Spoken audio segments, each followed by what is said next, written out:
One of the ways that the Mormon Church keeps its members in and makes them feel crazy and like they can't leave is they gaslight them about the definitions of basic English words. Prophets will teach officially from the pulpit these insane, contradictory, bizarre things, but the members will come back at you, oh, well, that's not official doctrine. And here's the joke.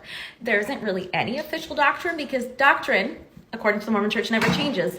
But the Mormon Church is constantly changing their teachings. Prophets will literally write books called Mormon Doctrine, claim to speak for God, and then if you quote these books that have doctrine, LDS doctrine, Mormon doctrine in their title, then the members will come at you being like, that's not really doctrine. And it's like, there is no real doctrine because you all keep moving goalposts. Here, for example, is the English definition of that word, a belief or set of beliefs held and taught by a church.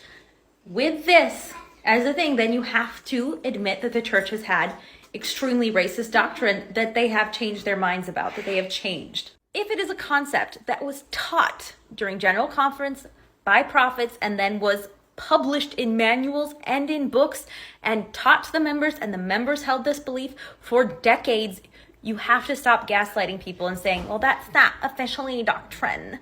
It was. You could say the doctrine's changed.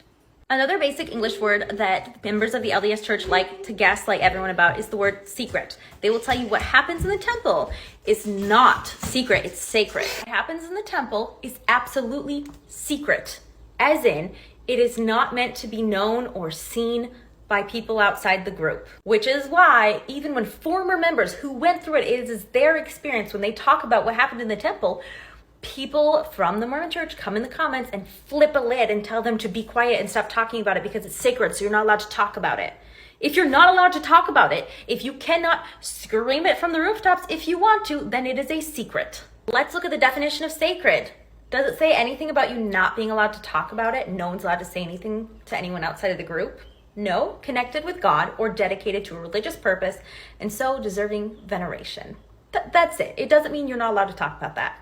That's not what sacred means, and the Mormon Church keeps trying to gaslight its members into thinking sacred and secret have different meanings than what they actually have. I was a member for a full 22 years, did the whole shebang, seminary president, read my scriptures daily, was way into it, and had no idea what the fuck went on in the temple until I went through for myself at 22 years old.